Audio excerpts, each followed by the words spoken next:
Expectation is the subtlest form of an attachment, isn't it? Without lack in my perception, it is impossible to have expectations. In Law of Attraction teachings, we are told to have an expectant attitude for our manifestation. And so I'm saying to you, don't have any expectations. So which one's true?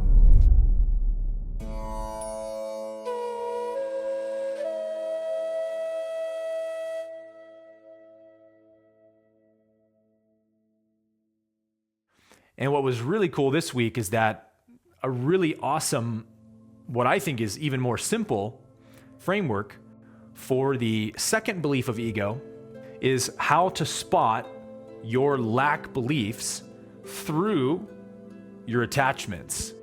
So we've gone over this framework a lot of the three beliefs. We have lack, attachment, and control.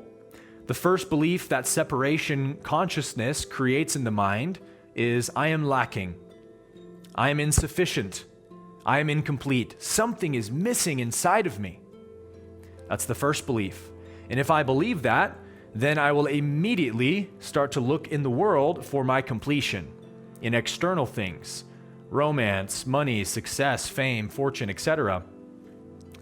And once I'm attached to outcomes, if my outcome doesn't happen, then I have to step into control and try to control life to make my outcome happen, right? Whether I resist life or I fight against life or try to manipulate the present moment.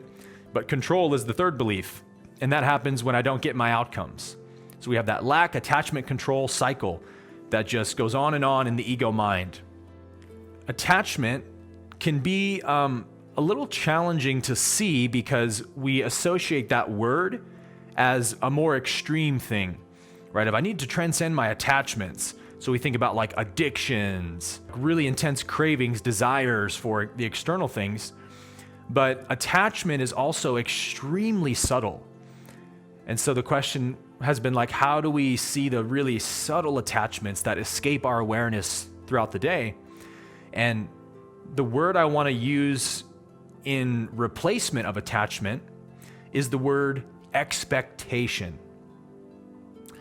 Expectation is the subtlest form of an attachment, isn't it?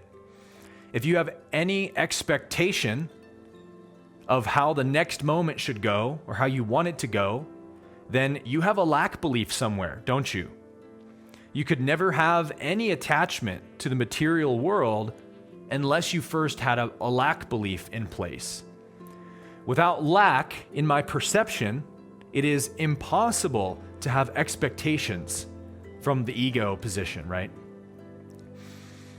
And so when we know that we should always be operating from the fullness of abundance, the fullness of our awareness of abundance, in which no expectation is possible, then we will naturally want to start tuning in to those little expectations we carry throughout the day of how we want the next moment to go. And so this is extraordinarily simple, right? Every one of us has a daily, itemized list of things that are going to happen today. I'm going to have this meeting or meet up with this person or have this phone call or go to the store, run these errands, blah, blah, blah, blah. We have a lot of items to accomplish on our to-do list. And so you better believe ego is going to go right to work creating expectations about how it wants all of those things to go. And isn't it easy to overlook that and not see that as an attachment? To have, let's say, a friend coming over for dinner. Ego has an expectation, tonight needs to go well, right? Of course it does. That's natural ego thinking. I need to impress my friend, give them a good time, have a harmonious experience with them. But that may not be what the divine will has in order, right? Maybe that person, that friend you're having over, unbeknownst to you, is going through a really difficult life crisis. And so rather having a nice, harmonious, easy evening together, what they really need is to pour their heart out and shed some tears and just let it rip in the presence of somebody who loves and accepts them as they are. And that doesn't line up with ego's expectation of having a nice, comforting evening with my friend, right? Maybe some messy tears and snot are going to fly tonight. I don't know what's going to happen, So let me not have any expectation, even something as seemingly righteous as, well, I hope tonight goes well. Goes well according to who? According to the ego, which wants to be liked, appreciated, approved of. I want my house to be complimented. I want my dinner to be complimented. That's what ego means or implies when it says it wants the evening to go well. And again, maybe that's not what the divine will has in order. Maybe this person's on the verge of a breakdown and you're not even going to get to the dinner because they're going to just start crying on your couch and you're going to drop in, right? So like that's, a normal example of how this may happen. But I want to plant this seed in you guys to start checking in more and more for expectation. Because expectation, again, is the cue that there's already a lack belief in place. If I am operating from the fullness of abundance, I can't expect anything to happen because I have no lack upon which to expect something out of, right? Out of fullness, everything's already perfect. What is there to expect? If I know reality is always unfolding perfectly, when I know that the God presence is always pouring itself forth, filling every need on demand, and making every circumstance happen according to divine perfection, what do I need to expect something for? And again, an expectation is an attachment, but we normally see attachment as the more extreme, obvious things. The attachment to being liked by people. That's an expectation too, but it's a much bigger, more blown up expectation. If we can see the subtle expectations and start tuning into the subtle layer of things, then those more grandiose attachments will be even more obvious to us and even more repulsive to us energetically. We'll naturally want to let go of them. Right, like a bad smell in the room or something. You just want to leave the room and get away from the smell because it's not interesting to you. It's not a desirable experience to you to have this huge attachment in your mind all the time. You see the way that it makes you inauthentic and weighs your energy down. It doesn't allow you to be present with others. So the last thing I'll say on this is that there's a bit of a paradox here, right? Which is that in law of attraction teachings, we are told to have an expectant attitude for our manifestation, to expect that our will shall be made manifest.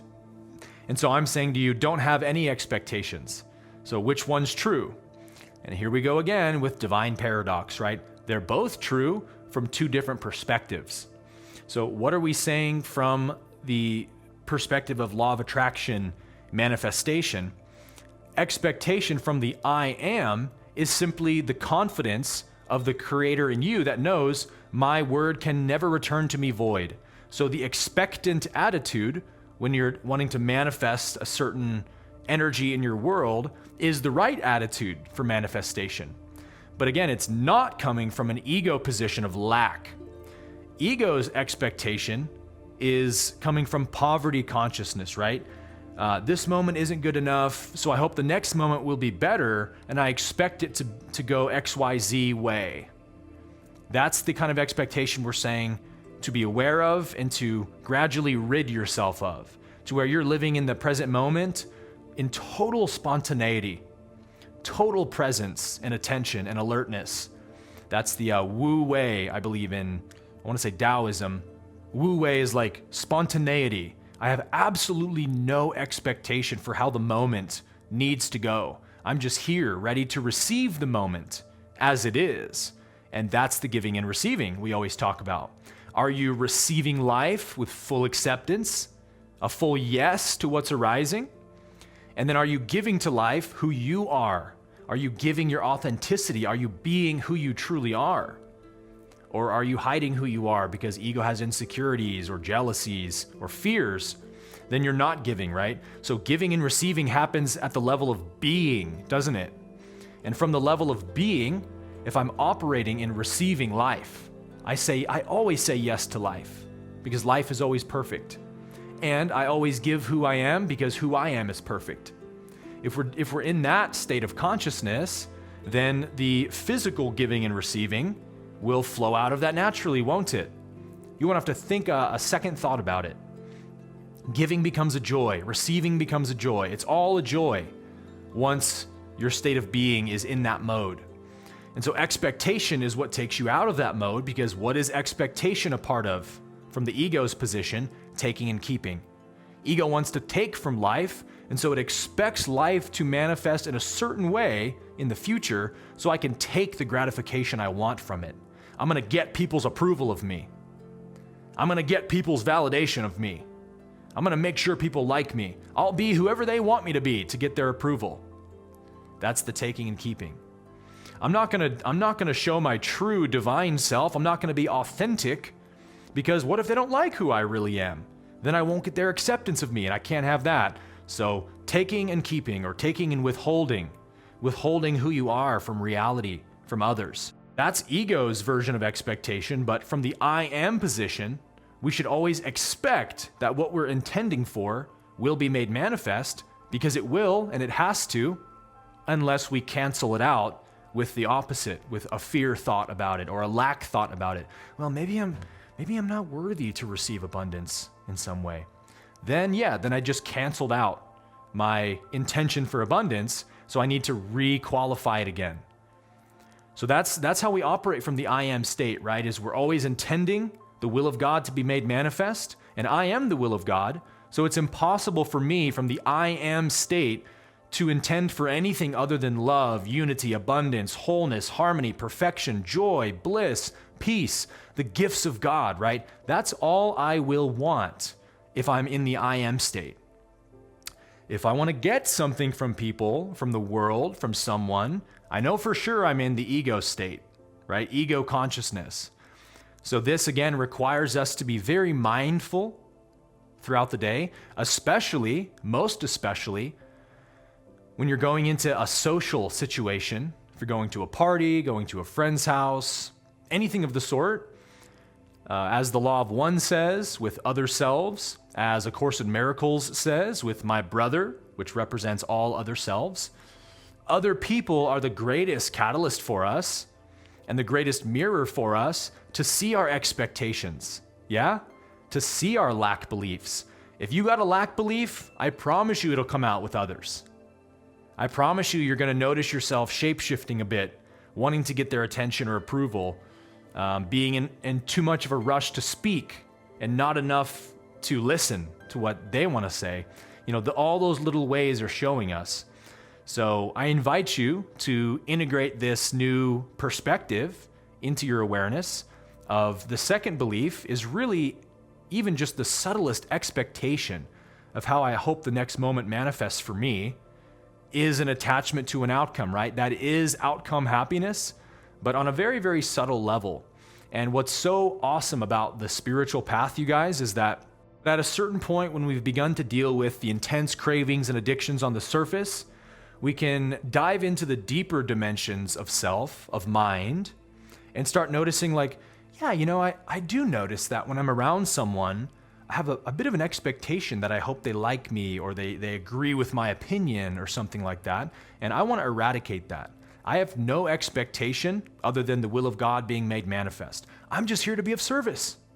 I'm just here to be a blessing. I have no other motive. I have no other intention. I have no other expectation other than to be of service. I promise you that is such a beautiful way to go into any social situation where you check in with yourself, maybe on the drive over there, or before you leave the house, you check in with yourself and you just set an intention. Beloved, I am presence, the presence of God indwelling in me. I ask you to illuminate to my awareness any expectations to take or to withhold from others today. Let the only desire of my heart be to serve, to be a blessing, and to extend your great love to everyone I meet. And that'll probably look like you being a lot more quiet and wanting to listen, wanting to ask others about themselves. Because what do you need to explain yourself to somebody for? What do you need to dump all your problems onto someone else about for when you just want to be of service? If they ask you, hey, tell me about your life. What are you going through right now? Then of course it's great to talk about that. But you'll notice that in the attitude of service, you're so ready to listen, to be present for others, to offer guidance when it's asked or needed, but you won't be in a rush to prove yourself, to impress people with spiritual knowledge anymore, to razzle-dazzle people with the latest concepts you've learned. Those are all the ways that spiritual ego tries to hijack our learning, and that's fine too, because we'll see that happen in real time and go, there's the spiritual ego trying to impress somebody. I don't want to impress anybody. That's an expectation, right? I just want to be of service. And so, maybe divine love in you urges you to share that thing with this person because you feel that this may bless this person. This understanding that's helped me may also help them. So there's no it's not a black or white thing of you should never say these things, you should never do that. It's spontaneity. It's be in the present moment, be in loving relationship to life, and anything can happen from that position, but from where does it happen is always the question. If it comes from the ego, from ego consciousness, it'll be all about taking and keeping. It'll be laced with expectations, won't it? But if it happens from the I am, from divine love, which only wants to be of service and to help and to heal, then you'll feel the intuition to share something and you won't even question it. It won't even be a question in your mind because it'll flow out of that love. So there's my rant for today. I hope that offers you a new way to see that second belief. And remember, all three of these beliefs are really one belief in separation, but separation acts itself out through the ego mind, through lack, attachment, and control. Hey everyone, thank you for watching today's video. I hope that you were truly blessed by it. And I wanted to let you know that I'm really excited to now be partnering with an amazing conscious supplement company called ORGANIFI. A lot of you know that I'm also passionate about holistic health and nutrition, and ORGANIFI has been a staple in my daily health routine for a very long time. They make the most delicious, organic, and high-quality superfood products that I've ever come across. And as you know, a healthy body is a great benefit for spiritual growth, because the health of your body directly translates to the health of your mind. Everything is connected. So feeding your body with high vibrational superfoods straight from the earth is one of the best ways to create that environment for a healthy mind. But getting all the superfoods that your body needs in one day can admittedly be a little bit tough. And that is where ORGANIFI can add a ton of value to your life. I personally start every day off with green, which is ORGANIFI's really delicious blend of 11 superfoods like ashwagandha, chlorella, and moringa. And then in the middle of the day, I'll usually have a scoop of red, which is a delicious energy blend full of 13 adaptogens and antioxidants from berries to recharge your mind and body with a delicious blend of organic superfoods. Your body is an amazing organic machine, but it needs the right fuel and signals to function at its best. And red is full of adaptogens sourced from organic herbs and medicinal mushrooms. And these are compounds that balance hormones, prime your energy pathways, and alleviate stress.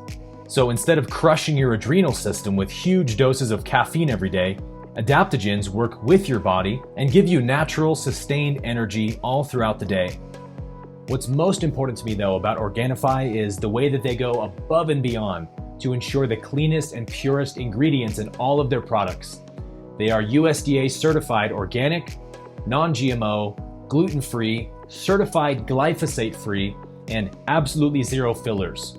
So I never go anywhere without ORGANIFI, and I never miss a day without taking it. And ORGANIFI is offering a super generous discount of 20% off of your entire order when you use the coupon code Abke at checkout. So if you want to upgrade your health regimen with ORGANIFI, you can click on the link in the description box below to learn more about all the amazing products that they offer. And I promise you that your mind and your body are going to thank you for it.